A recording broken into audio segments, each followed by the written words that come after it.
السرقة العلمية ظاهرة متفاقمة تسيء إلى البحث العلمي.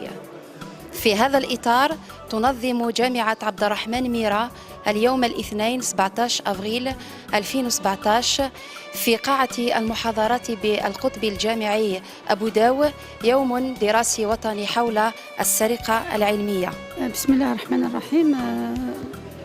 السرقة العلمية موضوع الساعة في الحقيقة، وظاهرة تعرفها الجامعات العالمية، وكذلك تعرفها الجامعة في الجزائر. وكان هذا اليوم الدراسي لشرح قرار رقم 933 الذي أصدرته وزارة التعليم العالي والبحث العلمي حتى نحد من ظاهرة السرقة العلمية. هذا اليوم الدراسي وتناولنا الموضوع من كل جوانب علمية، جوانب أخلاقية، جوانب دينية، لأن التربية هي الأساس في الوقاية من الغش في الجامعة ومن السرقة العلمية. العديد من المحاضرات قدمت في هذا السياق من طرف أخصائيين في مجال الحقوق، من بينهم محاضرة الدكتورة يحيوي نورة، أستاذة محاضرة في كلية الحقوق والعلوم السياسية بجامعة بجاية تحت عنوان مجلس أداب وأخلاقيات المهنة الجامعية. La communication nous concerne le conseil de déontologie donc universitaire. Donc il a été temps, bien sûr, de mettre en œuvre, d'installer un conseil sur la déontologie universitaire, comme toutes les professions netnènes, que ce soit des professions libérales ou autres. Il y a déjà des conseils pour la déontologie.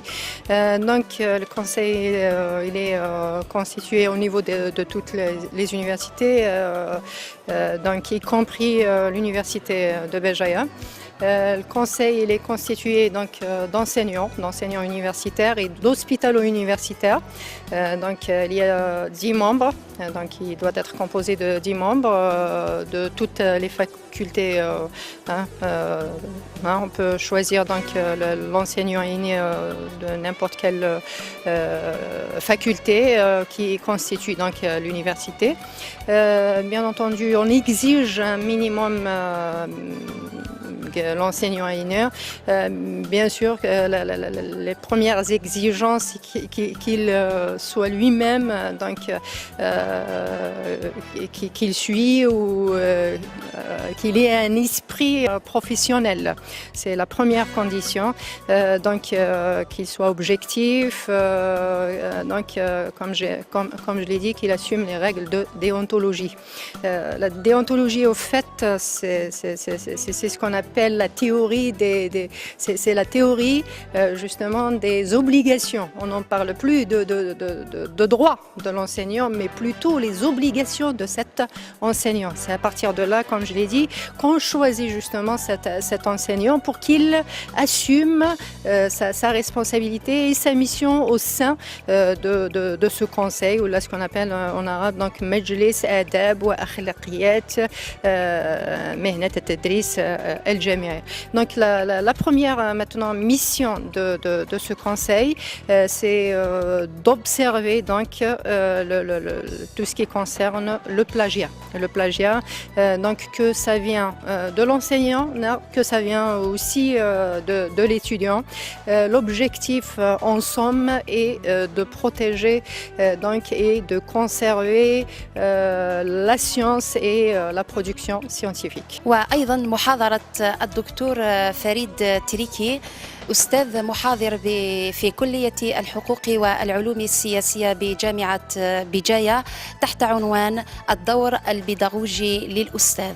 بسم الله والصلاة والسلام على رسول الله. بالنسبة للمداخلة التي أقدمها في أشغال هذا اليوم الدراسي تتمحور حول الإشارة إلى بعض واجبات الأستاذ الجامعي والأستاذ الباحث، لأنه أنا على قناعة تامة أن الأستاذ إذا أدى الواجبات تاعو البيداغوجية والواجبات التربوية والتوعوية والتعليمية تجاه الطلبة بمختلف أطوارهم، هذا سيساهم بقدر كبير وبقسط كبير في تحجيم وتقزيم ظاهرة السرقة العلمية.